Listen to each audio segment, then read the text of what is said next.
It was early 2011 that I was kind of thinking of life beyond competitive cycling, and that's when I first came up with the idea that I'd like to start my own bike range. And it's, you know, one of these things that at first you think, it seems pretty simple, it shouldn't be too much of a difficult thing to do, you know, just design a bike and you produce it. And then the more I kind of got involved, the more I realised that there was a long process, and if you want to do it right, you know, it's not something you can do quickly. But it's been a fantastic experience so far, and to partner up with Evan Cycles has been great too. You know, just so many like-minded people that are really passionate about their cycling as well, and just it's been a great experience. So, you know, hopefully it'll continue that way, and it'll go on for many years. There was a risk that I could have designed a bike which was very much just for me, and very much, you know, an aggressive, sharp, racing-focused bike. And yes, there is a market for that, you know, but we're trying to appeal to a wide range of people who are new to the sport, and it's about making cycling fun and enjoyable. And really, you know, in a way, it's a bit like me now. As a retired track cyclist, I'm going to be doing sportives, I'm riding my bike for fun, and I don't necessarily want a bike to be, you know, razor sharp and potentially uncomfortable, you know, on long rides. It's not about riding for a few seconds, it's about riding for potentially a number of hours. So for me, it's got to be a strong bike. It's got to be stiff enough that when I get out the saddle and I give it some stick, it's not going to flex all over the place. But at the same time, it's got to be light. You've got to get up the hills in it.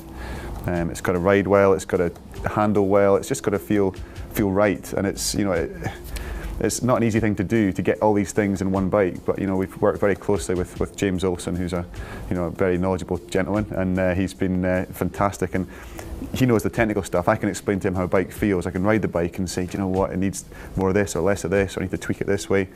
And he knows what that means in terms of numbers. He just goes in there, makes a few calculations, gets the prototype back out to me, I get on it, and you know, it's you know, pretty much bang on without too much tinkering here and there. Well, I've been involved at every single level of the development and the kind of the decision making. You know, I've been so keen not to just say, look, here's my name, stick it on a bike, and let's get them in the shops, and, you know, don't care. You know, it's all about, for me, it's all about making sure that I'm proud of what is being in these shops. I'm not just, you know, sticking my name to it. So for that reason, you have to be involved at every single stage of development. So for example, out in Taiwan, we were out, you know, at the factory, meeting the people, seeing the production, and we were out riding on the bikes, and there was one descent, it was about a 5k descent, and, you know, after a few corners, high-speed corners, you could feel that the brake pads weren't really operating as you'd expect. I mean, it was the kind of, you know, lower-end group set, but still, you know, you want these brake pads to work properly. So just based on that one ride, we've changed the brake pads on the bottom-end bike, and it's, you know, today out on the bike just now, and it feels completely different, much more positive, you know, reassured braking. Even when they heat up, you know, there's no issues there. It's been quite a long process. I think I've had a number of different bikes in different forms and different options, and sometimes you get bikes sent to you which will have 2 or 3 different things on it. So, you know, they'll have different welds at the bottom bracket to the head tube, so we can look at how they look to compare on one bike to see, you know, the finish, or, you know, do we really need to fill in the welds to make it look really cool, but it adds a bit of weight, you know, and it makes it something that it's not necessarily, you know, trying to be something it's not. It's an aluminium frame. We're not trying to hide it and make it look like a carbon frame. So try and be honest about the bike, and just, yeah, we've had lots of different variations, and for me personally, I've got quite a long, low position on the bike. So initially the head tube was quite high, so we've shortened that down a little bit.